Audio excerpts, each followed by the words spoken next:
Oke dok, kita mulai saja.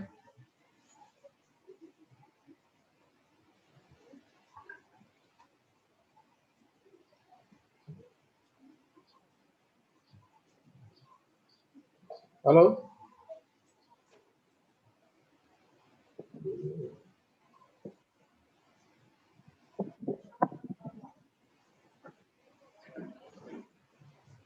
Oke dok, kita mulai saja.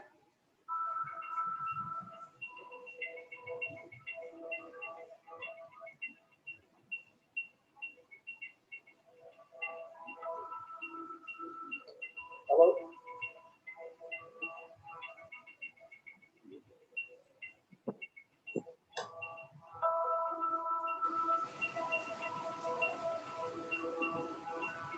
Oke, kita mulai dong. Ya. Baik.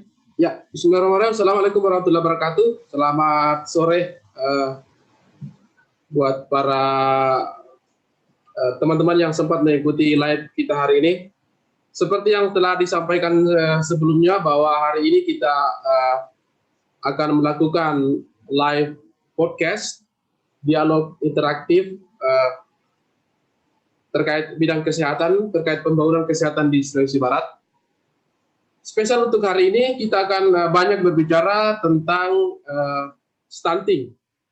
Mungkin masih banyak di antara kita yang belum paham apa itu stunting.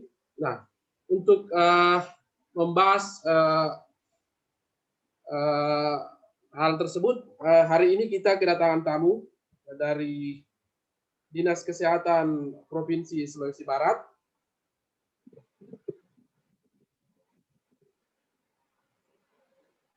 Beliau adalah,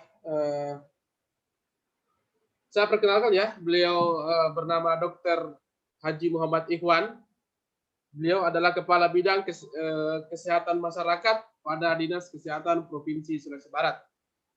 Bidang yang dibawahi beliau adalah bidang yang memang berhubungan dengan stunting ini. Assalamualaikum, selamat sore dok. Apa kabar? Waalaikumsalam. Selamat sore. Ya. Baik ya kabarnya dok ya? Ya baik, alhamdulillah. Baik. Oke, baik. Terima kasih banyak dok atas luangan waktunya untuk kita hari ini. Mudah-mudahan apa yang akan kita lakukan ini insya Allah bermanfaat buat masyarakat.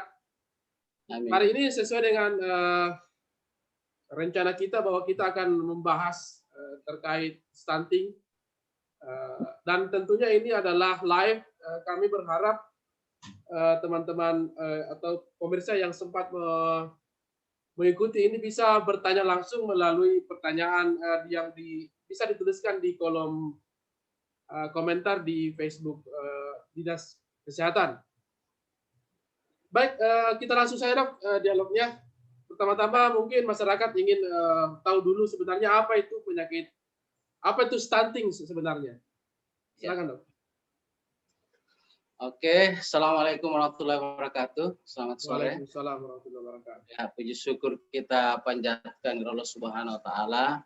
Sore hari ini kita sempat ya dalam kondisi sehat sehingga bisa berbincang-bincang pada sore hari ini dalam acara live streaming Dinkes ya. Iya. Dinkes Sulbar ya. Dan sore hari ini saya diberikan kesempatan amanah untuk mengisi acara ini menjadi partner ya, sharing dengan teman-teman tentang stunting ya. Oke, jadi stunting ini satu program yang menjadi isu prioritas ya Kementerian Kesehatan, bahkan sekarang daerah-daerah harus menjadikan stunting ini menjadi tujuan indikator ya atau prioritas dalam pembangunan di daerah. Jadi tentang stunting ini, isu stunting ini itu dimulai sejak tahun 2017 ya, 2018 itu kita Dinas Kesehatan Sulawesi Barat atau Pemprov Sulbar itu sudah mulai mensosialisasikan ya tentang stunting ini. Jadi tentu stunting ini mungkin ya sudah tidak asing ya bagi kita semua, bagi masyarakat juga saya kira, bahkan ya di desa-desa ya ibu-ibu ya yang biasa ke posyandu itu sudah sering mendengar stunting. Jadi stunting ini adalah gangguan pertumbuhan atau tidak optimalnya pertumbuhan akibat kekurangan gizi kronis ya pada anak, akibat kekurangan gizi kronis. Ya, jadi anak-anak yang stunting ini itu tingginya tinggi badan menurut umur ya itu dia deviasi -3 ya. -3, -2 ya dari standar tinggi badan yang 3 cm maksudnya dok ya? 3 cm ya, 3 cm. Ya, jadi ada bukunya itu standar tabelnya. Jadi kalau dia -3, -2 kan, jadi ada yang ringan, ada yang berat ya. Ya, seperti itu stunting ya. Jadi stunting ini harus diukur tinggi badannya ya. Kita tidak bisa mengatakan ini stunting kalau itu tidak diukur. Ya, jadi kembali tadi tentang penanganan stunting kita itu 2018 itu kita sudah mulai sosialisasi. Kemudian ya sosialisasi. Kemudian 2019 itu stunting ini ya berdasarkan rapat yang dipimpin oleh Wakil Presiden ya, kemudian menunjuk Kementerian Dalam Negeri sebagai Bappenas ya untuk menjadi koordinator nasional dalam penanganan stunting ini. Oleh karena itu kemudian secara khusus Direktorat Jenderal Pembangunan Daerah Bangda itu kemudian menjadi fasilitator ya dengan menunjuk ada namanya fasilitator untuk melakukan pendampingan daerah-daerah, yaitu melakukan konvergensi stunting, aksi konvergensi namanya ya. Jadi ada 5 strategi nasional ya yang dilakukan dalam penanganan stunting. Itu yang pertama komitmen pemerintah yang pertama. Jadi komitmen pemerintah mulai dari pusat ya, pemerintah pusat sampai di tingkat daerah, sampai di tingkat desa bahkan. Kemudian yang kedua itu kampanye ya, kampanye nasional. Ya, jadi dilakukan kampanye nasional. Kenapa kampanye ini menjadi salah satu strategi? Karena itu sudah terbukti ya di berbagai negara di dunia itu dari kampanye ini banyak yang berhasil ya keluar dari stunting dan kampanye yang dilakukan secara masif ya, dan itu kita juga sudah lakukan ya sebagai penanggung jawab di situ. Selain Dinas Kesehatan ada Kementerian Kominfo ya.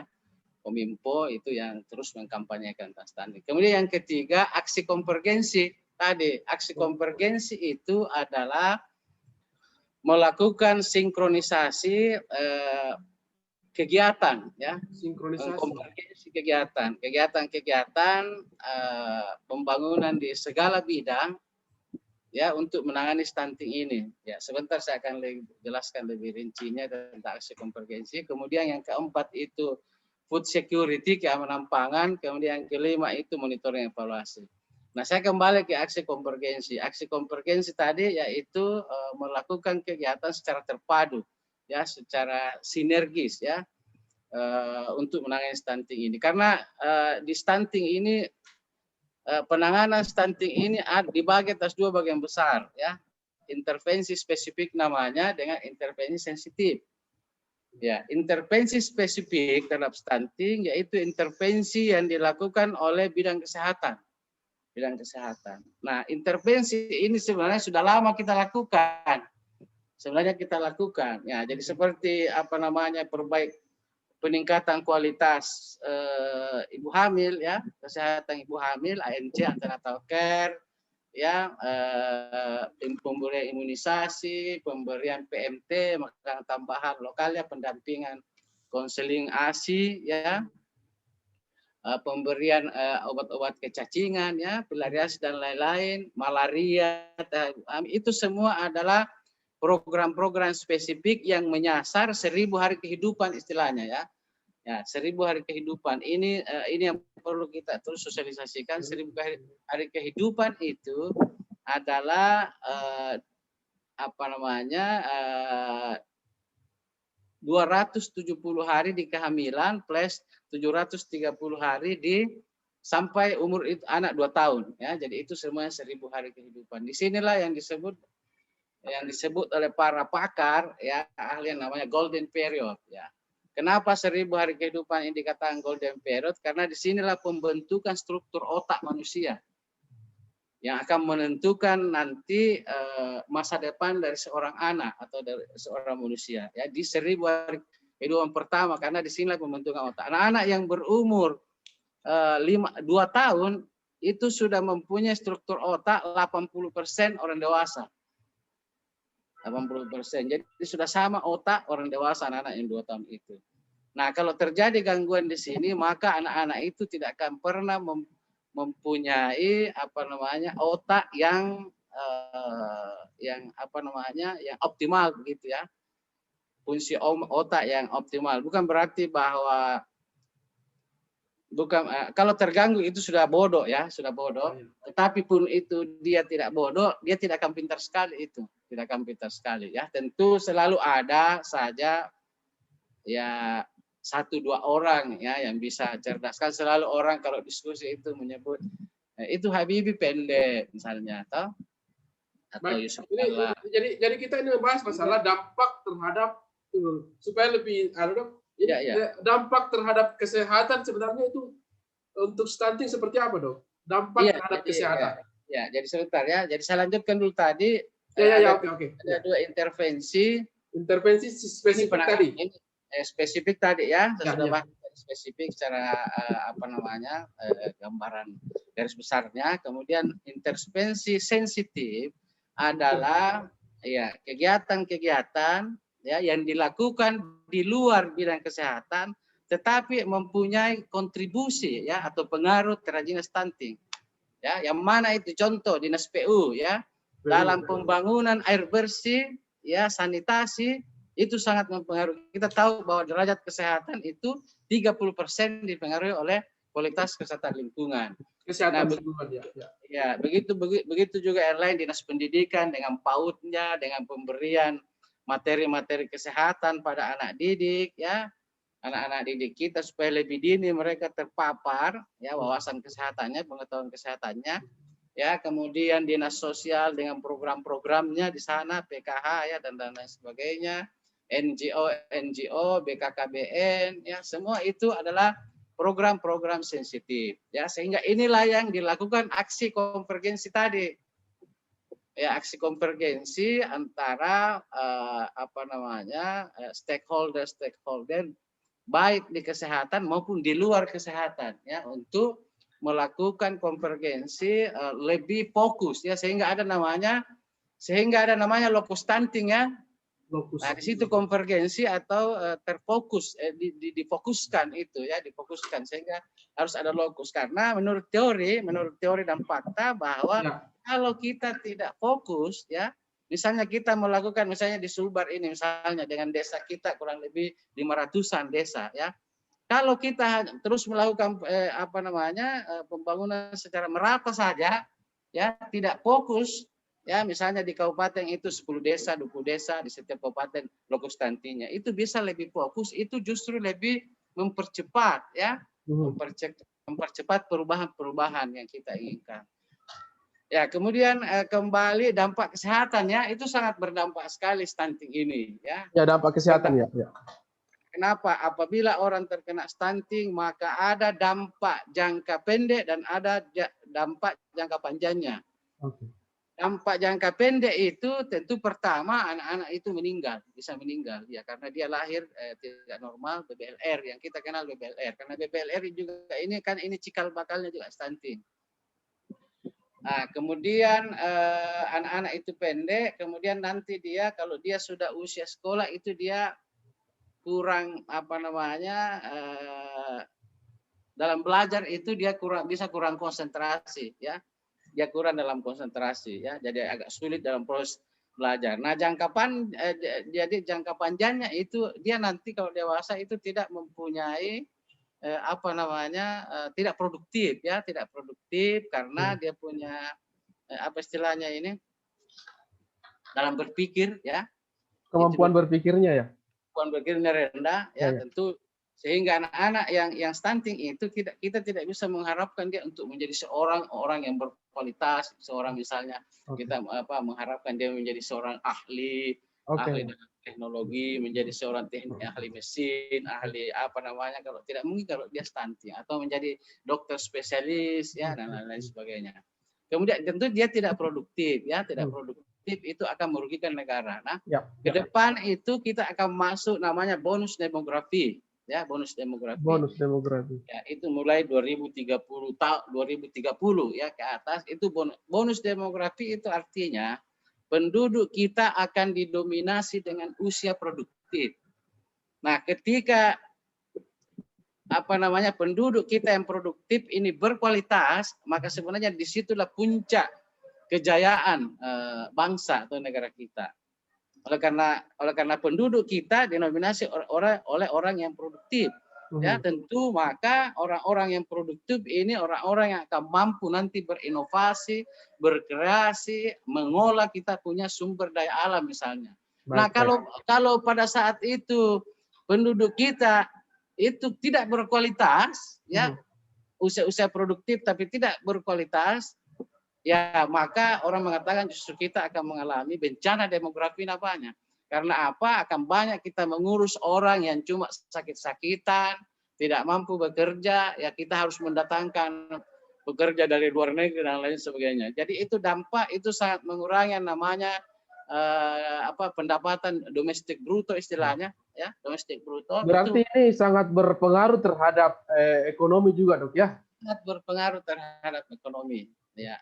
Kejayaan bangsa kita ke depan itu sangat ditentukan oleh generasi kita, ya generasi.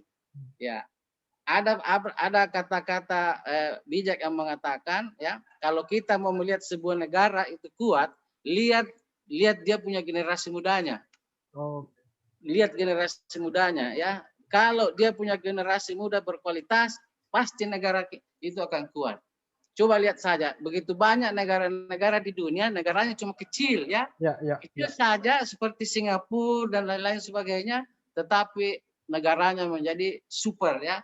Kuat ekonominya, kuat tentaranya dengan yang alat-alat pertahanannya yang kuat dan lain sebagainya. Itu semua ditentukan dari 1000 hari kehidupan. 1000 hari pertama kehidupan. Berarti asumsinya bahwa 1000 hari kehidupan pertama itulah yang menentukan seperti apa bangsa kita ke depan, begitu, Dok, mungkin ya sederhananya. Itulah, tidak ada solusi yang paling efektif adalah memperbaiki kita punya calon-calon generasi kita ke depan yang akan memegang atau mengambil alih estafet pembangunan seperti itu. Kemudian, Dok, tapi di Sulawesi Barat sendiri, Dok, seperti apa kondisi stunting itu di Sulawesi Barat? Nah, ini menariknya karena provinsi kita Sulawesi Barat, kenapa kita begitu getol ini membicarakan, mendiskusikan tentang stunting, karena provinsi kita itu prevalensi tertinggi nomor 2 di Indonesia, ya. Itu menurut Kesdas tahun 2013. Kemudian Reskesdas 2018 lagi, itu kita masih bertahan nomor 2 setelah NTT. Ya, terakhir itu di 2013 itu prevalensi kita 48%. Di 2018 itu kita sudah turun 7%, tetapi masih tinggi. 48% dari semua balita, Dok, maksudnya? Iya, 40% dari jumlah balita kita yang diukur. Itu. Cukup banyak memang. Cukup banyak. Nilai absolut ada gambaran, Dok, berapa kira-kira nilai absolutnya? Kalau nilai absolut itu kita dapatkan di pengukuran, ya. Ada namanya elektronik pencatatan pelaporan gizi berbasis masyarakat, aplikasi yang diisi oleh teman-teman pengelola gizi di puskesmas, setelah mengukur kemudian diinput. Ya, itu kita berfluktuasi, ya, dan itu cakupannya kita di elektronik PPGBM ini kita sebenarnya bisa melihat by name by address anak-anak kita di situ yang stunting. Tetapi cakupan pengukuran kita itu tidak pernah mencapai 80%. Ya, sehingga ya memang mengalami penurunan, ya. sayangnya data ini tidak terlalu valid oleh karena cakupannya tadi seperti itu ya. Oke. Jadi begini, misalnya ada masyarakat nih yang kan mestinya belum terlalu paham apa itu stunting. Ya. Mungkin setelah melihat tayangan kita ini dia sudah mulai sadar. Nah, apa yang mesti dilakukan oleh masyarakat supaya mengetahui bahwa anaknya ini tidak stunting atau kemana mereka harus menyampaikan hal ini? Ya, tentu disinilah fungsi posyandu kita sekarang ini. Ya, posyandu kita kalau ibu-ibu yang hamil ya itu kemudian rajin ke posyandu, di samping nanti kehamilannya akan sehat, ya persalinannya aman, kemudian akan melahirkan anak-anak yang sehat yang tidak stunting. Jadi di posyandu itu kalau itu dilakukan pengukuran kan tiap bulan ya. Tapi untuk tinggi badan sebenarnya kadang juga dilakukan terutama kalau 1000 hari pertama kehidupan itu dilakukan juga tiap bulan. Tetapi normalnya kalau tinggi badan itu setiap 6 bulan dia di bulan Februari dengan Agustus, karena kan tinggi badan ini tidak berubah setiap bulan dia ya, tidak sama dengan berat badan. Jadi kalau mau tahu anaknya itu sehat, tidak stunting, tidak gizi kurang ya harus rajin mengukur, membawa bayinya ke posyandu untuk selalu diukur, kemudian diisi kartu KNS-nya.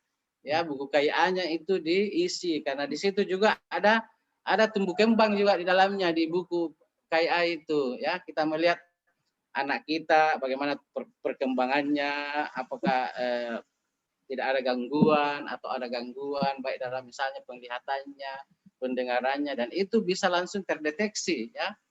Kalau anak-anak itu rutin kita periksa di posyandu seperti itu. Intinya adalah mereka semua anak balita itu harus ataupun ibu hamil itu sudah mesti rutin ke posyandu ya. Mesti rutin ke posyandu. Nah, itulah kekurangan kita. Kenapa tadi itu elektronik PPGBN pencatatan pelaporan tidak pernah 100%, jangankan 100%, 80% tidak pernah kita capai karena cakupan angka kunjungan posyandu kita itu masih kurang sekali. Kurang. Ya, dari ribuan, dari ratusan anak-anak misalnya yang ada di wilayah dusun, desa atau desa, itu paling yang datang 15 orang, 30 orang. Ya, bagaimana mau akhirnya teman-teman kita di lapangan itu melakukan kejar timbang namanya, ya mendatangi door to door. Tapi ini sampai kapan teman-teman bisa melakukan, karena petugas kita juga punya keterbatasan tenaga karena tugas-tugas yang lain juga ada. Nah, kalau tiap bulan kita mau melakukan kejar timbang ya tidak akan pernah tidak akan pernah selesai masalahnya seperti itu.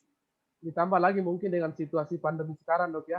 Ya, memang juga mempengaruhi memang pandemi Covid, bahkan kita memang sempat di tahun lalu itu sempat posyandu itu tutup ya, posyandu itu tutup.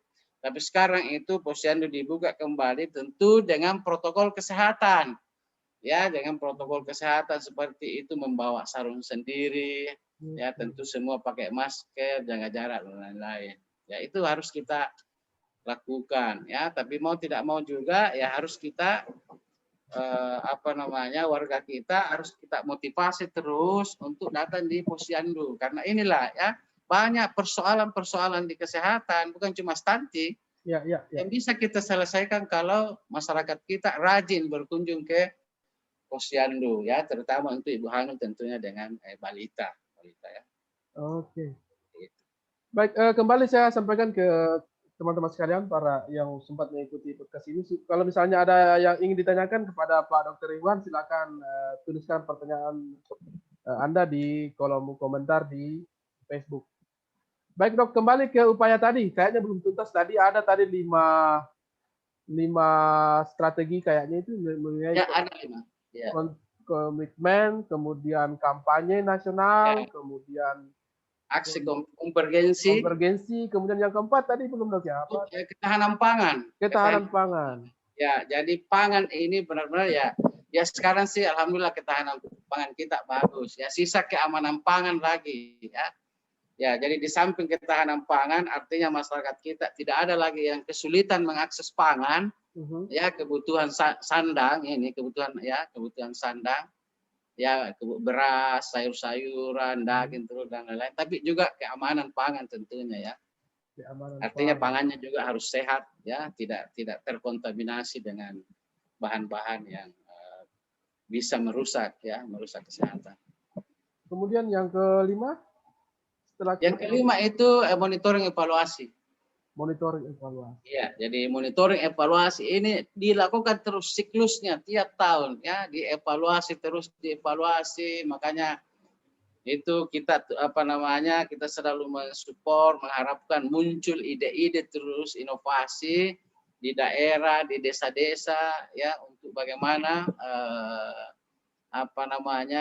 memberikan semangat terus kepada warganya, ya, petugas-petugas kita juga seperti itu, bagaimana berinovasi supaya misalnya tadi itu angka kunjungan yang kurang, bagaimana inovasi-inovasi di teman-teman di puskesmas, di desa, supaya warga itu tertarik datang di puskesmas. Nah, itu di samping tentu yang paling penting dari monitoring evaluasi ini adalah memastikan warga kita, masyarakat kita yang keluarganya mengalami stunting itu mendapat pelayanan, ya, mendapat pelayanan.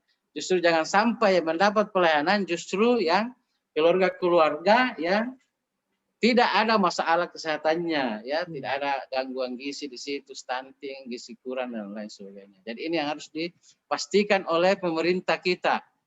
Ya, apakah program-program kita ke bawah, ya, dalam berbagai bidang, ya, pertanian, ketahanan pangan, kesehatan dan lain-lain itu menyasar warga kita yang tentu notabene kebanyakan yang miskin, ya, sehingga tidak mampu mengakses misalnya fasilitas kesehatan, tidak mempunyai kartu misalnya, tidak mempunyai kartu JKN. Nah, ini masalah, ya, jangan sampai yang mendapatkan kartu JKN justru masyarakat yang justru lebih mampu ekonominya, justru masyarakat yang sebenarnya yang tidak mampu, justru mereka tidak mendapatkan kartu. Nah, ini semua yang perlu dievaluasi, dimonitoring evaluasi seperti itu. Saya tertarik tadi dengan menetapkan desa lokus, ya. Ya, lokus, iya. Nah, itu tersebar di semua kabupaten, Ya, semua kabupaten. Jadi begini, jadi aksi konvergensi tadi saya belum menjelaskan aksi konvergensi, ya. Ada 8 langkah aksi konvergensi. Ya. Pertama, analisis situasi. Analisis situasi. Di situ ada 20 indikator, ya, yang harus kita isi, ya, datanya, ya, mulai dari determinan kesehatan, air bersihnya, jambannya, ibu hamilnya, ya, kemudian indikator-indikator yang ada di dinas sosial, dinas pendidikan dan lain. Nah, ketika itu kita isi, kemudian IPPGBM tadi, ya, prevalensi stuntingnya. Nah, dari analisis situasi itu kita bisa mendapatkan skala prioritas desa-desa kita.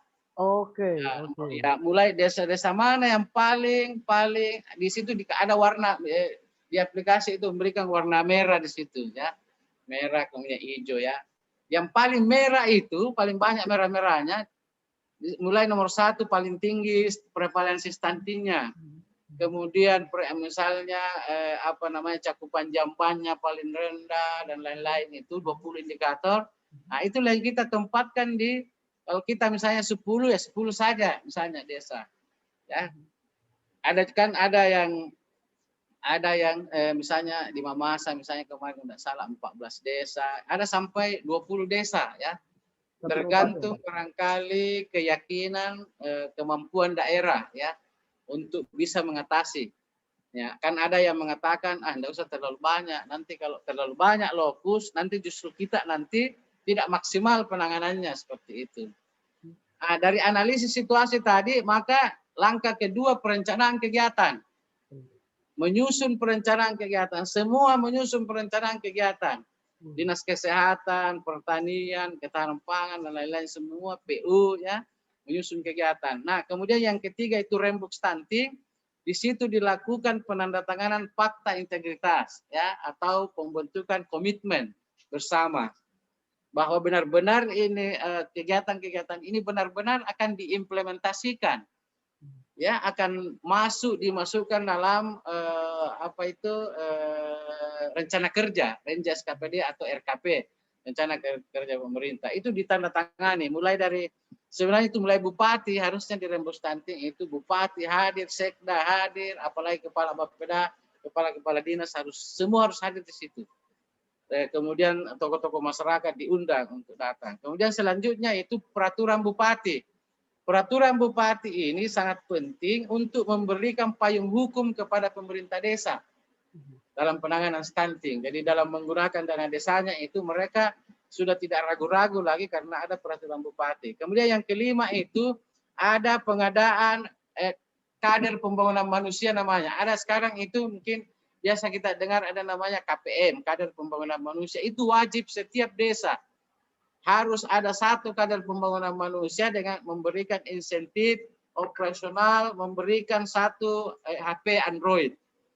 Dia kemudian KPM ini wajib nanti membuat pelaporan-pelaporan mengisi aplikasi, ada namanya aplikasi HDW, Human Development Workers, HDW itu diisi, ya disitulah terkait stunting, terkait paket-paket layanan yang diberikan di desa.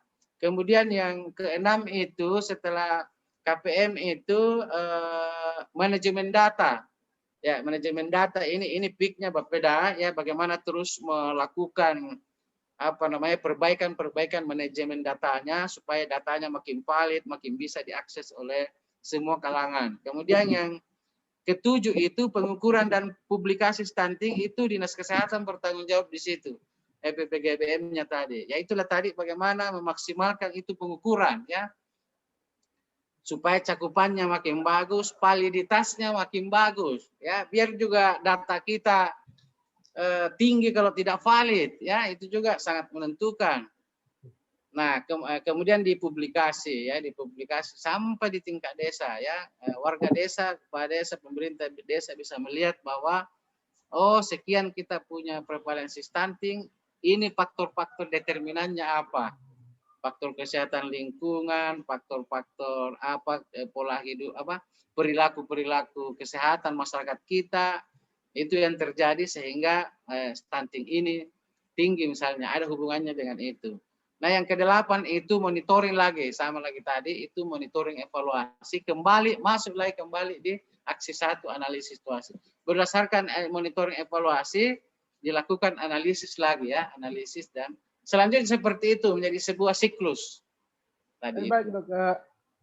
Kemudian ini sudah dilaksanakan artinya ya? Sejak tahun berapa ini dok? Kita sudah berjalan, ada yang sudah 3 tahun seperti yang duluan itu Majene, Polman, Mamuju itu sudah 3 tahun. Kemudian menyusul Mamasa itu sudah 2 tahun. Kemudian terakhir Mamuju Tengah itu sudah 1 tahun juga melakukan aksinya, aksi 1 sampai 8. Nah, sisa Pasangkayu mungkin tahun depan baru juga menjadi lokus. Jadi sisa dari 6 kabupaten kita, sisa Pasangkayu yang belum menjadi lokus stunting. Tetapi ke depan itu semua kabupaten itu akan masuk menjadi lokus stunting. Seperti itu. Baik, kalau misalnya sudah dilaksanakan, tentunya sudah ada evaluasi dok ya. Artinya kita mungkin sudah melihat ada mungkin perubahan mungkin dari sisi capaian mungkin apakah sudah bisa diukur iya, progresnya? Cuma itu tadi masih perlu kita mendapatkan data yang lebih valid seperti tadi itu pengukuran tadi, karena ada yang masih rendah. Misalnya Mamuju itu baru 57% cakupannya. Misalnya. Jadi berfluktuasi, kadang tahun lalu bagus sampai 80%, tapi tahun ini lagi turun lagi misalnya. Mungkin tentu ini ada hubungannya dengan pandemi COVID, kemudian kalau kita di Mamuju dengan Majene itu ada hubungannya dengan bencana kemarin ya, gempa, sehingga itu angka kunjungan itu berkurang lagi dan lain-lain. Jadi misalnya di Majene itu dalam kurun 3 tahun ini mereka sudah ada penurunan sekitar 3 sampai berapa persen itu ya, 3 sampai berapa persen. penurunan angka stuntingnya. Jadi ada ini karena memang tentu stunting ini tidak seperti membalikkan telapak tangan dia memang butuh proses. Karena seperti tadi definisi stunting itu kekurangan asupan gizi kronis. Ya, jadi kita tidak bisa misalnya desa itu kemarin dia menjadi lokus stunting ya. Kemudian tahun ini dia keluar menjadi lokus ya karena prevalensi stuntingnya turun ya. Tapi dia tidak bisa langsung berbangga-bangga begitu ya, bersenang-senang bahwa prevalensi stunting kita sudah turun. Belum tentu tahun depan itu masih rendah, bisa saya tiba-tiba dia tinggi. Karena kenapa? Ini kan terjadi siklus kehidupan terus ya. Angka perkawinan kan ya ada perkawinan baru lagi, ada rumah tangga baru lagi. Nah, makanya itu intervensi stunting ini kan kita mulai dari hulunya juga, mulai dari remaja juga ya. Makanya sekarang itu digaungkan posyandu remaja. Ya, bagaimana remaja ini betul-betul kita mendapat perhatian yang serius ya, karena remaja kan kalau Riskesdas itu termasuk remaja kita ini itu prevalensinya tinggi anemia ya, anemia remaja dan lain. Nah, misalnya anemia remaja atau remaja yang sakit-sakitan ini tentu dia akan menjadi nanti seorang ibu ya. Seorang ibu. Nah, kalau dia tidak sehat ya dia akan melahirkan lagi stunting baru. Nah, ini ya begitu juga kehamilan ibu-ibu ya. Kalau dia tidak misalnya juga kualitas keluarga dengan jarak kehamilan yang terlalu rapat misalnya, nah itu bisa dia nanti kan sekarang itu persentase BBLR kita turun, makanya penurunan stunting di Riskesdas itu dari 2013 ke 2018 itu penurunan 7%, tetapi itu sebenarnya ada anomalinya di situ. Anomalinya adalah indikator-indikator ya. Indikator-indikator yang lain seperti angka BBLR, anemia ibu hamil, anemia remaja dan lain-lain sebagainya itu masih tinggi. Masih tinggi, ya. Masih tinggi. Jadi itu menjadi bom waktu sebenarnya. Bom waktu. Bisa kemudian meledak lagi ya angka stunting ini, kembali lagi tinggi ya misalnya. Nah, jadi baik, sekarang saya kembali lagi ke 1000 hari kehidupan. Nah, terkait dengan upaya-upaya yang sudah dilakukan oleh Dinas Kesehatan, kami mau tahu lebih jauh lagi, upaya-upaya apa yang dilakukan terhadap 1000 hari kehidupan ini, mulai dari pertama sampai terakhir, apa-apa saja dilakukan? Ya, di samping tadi kita konvergensi ya, di samping kita konvergensi itu. Lebih spesifik ke orangnya mungkin kalau bisa. Nah, kalau lebih spesifik itu kan kita berbicara kesehatannya kalau program kesehatan. Ya, sekarang itu contoh ya, sekarang perubahan kita yang maju ya ke depan yang ini berkembang, misalnya ANC ya, antenatal care. Itu dulu kita mengenal, mungkin kalau teman-teman kesehatan semua pasti tahu 4 kali ya kunjungan ANC selama ibu hamil ya. Itu trimester pertama 2 kali, kedua 1 kali, terakhir. Sekarang sudah 6 kali. Seorang ibu hamil ya dalam ANC harus 2 kali ketemu dengan dokter. Sekarang ANC. Itu wajib ya. Jadi kalau cuma 4 kali berarti ANC-nya tidak cukup dan lain-lain sebagainya. Kemudian peningkatan kualitas teman-teman dokter di puskesmas sudah bisa melakukan pemeriksaan USG ya misalnya, namun sayang USG-nya masih kurang karena terkait dengan anggaran ya. Kemudian kalau kita lebih spesifik misalnya di program gizi itu kita banyak melakukan konseling. Ada namanya kader PMBA, itu kader pemberian makanan bayi dan anak. Kalau dulu itu kuantitasnya, dari segi kuantitasnya mungkin tidak semua desa misalnya ya, hanya beberapa. Sekarang itu diupayakan semua desa mempunyai kader PMBA, yaitu kader yang mampu memberikan konseling terhadap keluarga-keluarga yang mengalami gangguan ya, khususnya dalam bidang gizi ya. Itu kemudian ada pengadaan PMT ya, pengadaan PMT itu tiap tahun itu di drop ya, tiap tahun itu diadakan. Jadi di puskesmas itu tidak ada lagi puskesmas atau posyandu ya, sampai di posyandu yang tidak punya PMT ya untuk diberikan kepada anak-anak yang mengalami gangguan dan ibu hamil yang KEK ya, ibu hamil yang mengalami kekurangan energi kronis. Ya seperti itu ya. Sanitasi kita kan selain PU kita juga ada namanya STBM ya, sanitasi total berbasis masyarakat. Itu terus akses kita itu ditingkatkan terus ya, pemeriksaan kualitas air ya dan lain. Bidang sekarang kan bidang kita sudah sampai di desa dan lain. Satu hal yang memang kita, salah satu hambatan kita, kendala kita itu petugas gizi itu masih kurang sekali ya. Rata-rata petugas gizi kita cuma 1 orang TPG per puskesmas, 1 orang. Bayangkan 1 orang TPG per puskesmas yang harus melayani berapa desa di dalamnya. Ya tentu ya pasti ya inilah ya tidak akan maksimal. Bahkan TPG kita itu banyak bukan background gizi, bahkan background perawat ya, akhirnya jadi TPG pengelola gizi ya, karena ya SDM-nya memang masih kurang, dan tentu ini terkait juga dengan kebijakan ya pengadaan SDM setiap tahunnya ya. Pak Dok, apakah tadi kan di salah satu poinnya adalah ada peraturan bupati. Apakah sudah ada kabupaten yang sudah punya peraturan itu, Dok? Semua sudah punya. Tentunya mereka harus. Bahkan baru-baru ini kita melakukan lomba penanganan stunting, itu hampir semua kabupaten itu memprioritaskan 100% desanya itu memiliki kader KPM. Memiliki kader KPM di situ. Ya, dan memang sekarang juga desa-desa kita ya hampir ya, artinya mayoritas desa itu sudah menjadikan prioritas program penanganan stunting itu primadona di program-programnya gitu ya. Karena sudah menjadi program prioritas ya. Ya, itu rata-rata sudah di atas 20% dana desa itu dia gunakan untuk program-program kesehatan ya, dan tentu sudah terkait dengan stunting. Baik, kemudian tentunya banyak tantangan, Dok ya, karena ini merupakan makanya dia dijadikan sebagai program prioritas karena memang sangat berpengaruh.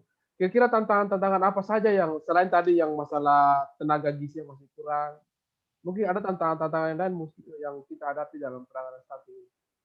Kalau tantangan ya mulai secara umum dulu kebijakan ya, komitmen itu komitmen daerah ya memang sudah bagus ya. Sudah bagus tapi belum merata ya, komitmen ini belum merata. Artinya belum ada kabupaten yang memang sudah benar-benar stunting ini jadi adalah program yang betul-betul diprioritaskan begitu secara serius. Ada yang sudah juga melakukan tapi belum terlalu serius dan lain-lainnya. Timnya belum bekerja dengan maksimal, konvergensinya belum maksimal ya di lapangan di dalam melakukan aksi konvergensi itu, sehingga betul-betul secara signifikan ya kita bisa lihat bahwa ada perubahan-perubahan di desa ya. Tapi secara umum semua daerah sudah memulai langkah-langkah itu, kegiatan-kegiatan itu secara nyata. Nah, kemudian tantangan kita di pemerintah ya, tantangan kita di pemerintah. Tentu tantangan yang lain adalah anggaran yang tentu apalagi ini 2 tahun ini itu kita selalu melakukan refocusing. Nah, ini masalah yang selalu dikeluhkan oleh desa karena perencanaan yang sudah dilakukan tapi kemudian itu tidak bisa dilakukan karena ada pengalihan anggaran ya. Kemudian tantangan kita di masyarakat. Ini pemahaman masyarakat terhadap kesehatan secara umum, secara khusus juga stunting ini benar-benar kita masih perlu bekerja keras ya. Tentu bukan cuma teman-teman Promkes ya, tapi kita semua ya harus terus-menerus melakukan meningkatkan komunikasi edukasi kita kepada masyarakat kita. Karena ini sangat menentukan sekali pemahaman ini ya. Seperti tadi itu kunjungan posyandu. Ini karena pemahaman ya, pemahaman. Masih sering kita mendapatkan misalnya di dalam melakukan audit maternal perinatal itu seorang ibu-ibu melahirkan yang meninggal ya, itu notabene itu rumahnya itu dekat dengan posyandu. Ya. Sebenarnya, tapi dia tidak pernah ke posyandu misalnya, sampai dia kemudian meninggal karena ada pendarahan dan lain-lain sebagainya.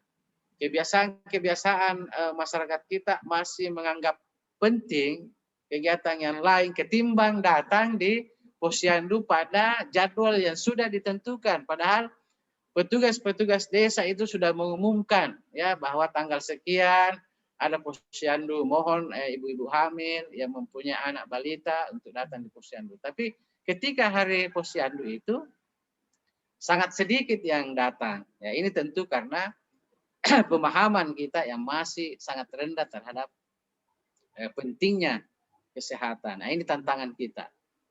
Tidak adakah semacam screening, Dok? Satu bisa lakukan screening begitu, semua diperiksa apa seperti itu? Ya itulah tadi mungkin kalau pengukuran bayi itu namanya kejar timbang. Kejar timbang, ya, kejar timbang tadi. Tapi itulah tadi saya katakan bahwa ya sampai kapan ya? Ya. Sampai kapan? Apalagi memang seperti di Majene kemarin ya, teman-teman di Banggai itu kan mereka punya wilayah itu banyak kelurahan ya, itu sasarannya cukup banyak di kota ya, itu mereka sudah berupaya itu kejar timbang itu, tapi tetap mereka itu kewalahan ya seperti itu. Jadi kalau bukan karena partisipasi masyarakat benar-benar berdaya ya, makanya program Germas di sinilah peran Germas di sini ya. Bagaimana mengkampanyekan terus ini supaya masyarakat ini benar-benar melakukan gerakan masyarakat hidup sehat, seperti menggermaskan ini ke posyandu, menggermaskan ibu hamil datang di posyandu dan lain-lain sebagainya, itu sekarang ini sangat-sangat dibutuhkan itu. Baik, tadi sebenarnya saya belum sempat tanyakan di sini. Ini kan masalah stunting ini, misalnya setelah 1000 hari kehidupan. Kalau misalnya mungkin ada orang bertanya, itu kalau misalnya diketahui stunting setelah nanti kan dampaknya tadi misalnya dia keterlambatan berpikir segala macam. Apakah bisa diobati tidak, atau apakah bisa ditanggulangi setelah dia tercatat sebagai orang stunting? Iya, jadi stunting itu ketahuan. Ya. Jadi tadi itu 1000 hari kehidupan sampai anak-anak itu berusia 2 tahun ya. Iya. Nah, ini kalau makin cepat, makanya kalau tadi itu ibu-ibu itu rajin melakukan cepat dan cepat membawa bayinya itu ke posyandu, itu akan cepat ketahuan itu. Makin cepat ketahuan itu makin bagus ya. Makin bagus karena ya peluang untuk paling bagus tentu di kehamilan ya, dan di bayi-bayi kurang dari 2 tahun ini. Karena kalau sudah lewat 2 tahun itu hasilnya sudah ini kalau kita melakukan intervensi. Kalau cepat itu kita segera memberikan PMT tadi, pemberian makanan tambahan yang gizinya itu sangat tinggi nilai gizinya, bahkan sebenarnya itu masih ada lagi pengobatan khusus yang dilakukan oleh dokter ahli, tentu itu dilakukan di rumah sakit ya, tapi ya mungkin kalau di sini kita masih agak sulit untuk mendapatkan itu. Jadi itu kalau cepat dia artinya, tapi kalau misalnya sudah lewat 2 tahun kemudian baru diketahui, itu bukan berarti sudah tidak ada tindakan ya, tapi itu lebih ke sifatnya lebih stimulan saja ya. Bagaimana menstimulus anak ini, makanya itu PAUD sangat penting ya. Menstimulus anak-anak ini tadi supaya itu perkembangan otaknya bagus. Ada teknik-tekniknya itu menstimulus. Jadi dia juga bisa mendekati anak-anak yang normal. Kalau cepat, kalau dilakukan stimulus rangsangan-rangsangan di PAUD itu. Seperti itu. Jadi intinya memang harus kita mencegah sedini mungkin ya. Sedini mungkin lebih bagus. Sedini mungkin, dan kita harus melibatkan semua sektor ya, bukan cuma orang kesehatan yang harus bergerak, tapi semua sektor. Semua sektor. Karena semua bertanggung jawab untuk mencapai bonus demografi di tahun 2030 tadi. Supaya kita mungkin bisa sejajar dengan negara-negara lain mungkin yang tentu akar masalahnya adalah ekonomi ya, kebijakan politik dan lain-lain, itu ya tentu merupakan faktor-faktor penunjang juga ya, karena ya ini juga banyak berhubungan dengan angka kemiskinan, angka pengangguran ya, seperti itu. Kalau di Sumbar, Dok, yang paling banyak stuntingnya di kabupaten mana, Dok? Kalau yang Riskesdas 2013 itu Kabupaten Majene paling tinggi. Ya. Kabupaten Majene. Ya, kemudian di 2018 itu kalau saya tidak salah ya, karena Iya, iya. saya tidak ini itu Mamuju. Mamuju. Kalau bukan Mamuju, Mamasa itu paling tinggi anunya. Yang paling rendah kita itu adalah Mateng, ya. Mamuju Tengah. Mateng dengan Pasangkayu. Tapi artinya juga masih tinggi karena masih di atas 30%. Kan angka stunting menurut WHO yang bisa ditoleransi bahwa itu tidak menjadi masalah kalau angkanya di bawah 20%. Dan itu baru kurang lebih mungkin 10 provinsi kita yang angkanya di bawah itu ya, seperti Jakarta, Bali, Jogja mungkin ya. Hampir semuanya masih di atas, masih di atas 20%, 30%. Ya kita 2 provinsi di atas 40%, yaitu Sulawesi Barat dengan NTT. Baik dok, saya kira kita sudah di penghujung acara kita hari ini. Tidak ada pertanyaan yang masuk. Sebelum kita tutup, saya minta closing statement dari Pak Dokter ini untuk bagaimana stunting ke depan di sini, Pak. Silakan, Dok. Ya, closing statement saya bahwa stunting ini benar-benar harus menjadi perhatian yang serius. Harus benar-benar dilakukan konvergensi, ya, konvergensi. Dinas Kesehatan, persoalan stunting ini ya tidak akan selesai kalau hanya dinas kesehatan ya atau bidang kesehatan yang bekerja sendiri, tetapi juga harus didukung oleh lintas sektor yang lain seperti pendidikan ya, seperti pertanian ya, dinas PU dan lain-lain sebagainya. Stunting ini sangat menentukan masa depan daerah kita. Maju tidaknya daerah kita ke depan itu sangat ditentukan oleh generasi kita ya yang lahir hari ini.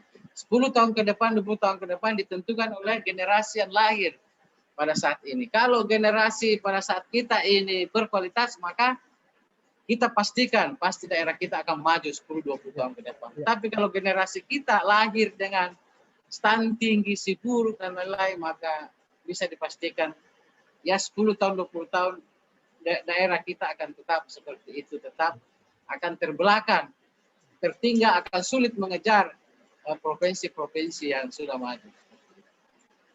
Baik, sangat mendalam Dok closing statement-nya.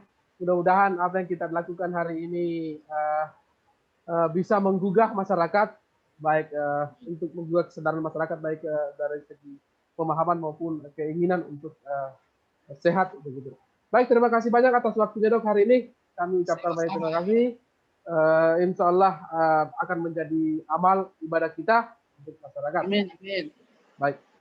Baik, para sekalian, kita akhiri live podcast kita hari ini. Insya Allah kita akan bertemu lagi di lain topik minggu depan, hari Sabtu. Insya Allah mudah-mudahan kita akan tetap berjumpa setiap hari Sabtu. Terima kasih semuanya. Assalamualaikum warahmatullahi wabarakatuh. Salam sehat. Semoga kita tetap terjaga. Waalaikumsalam.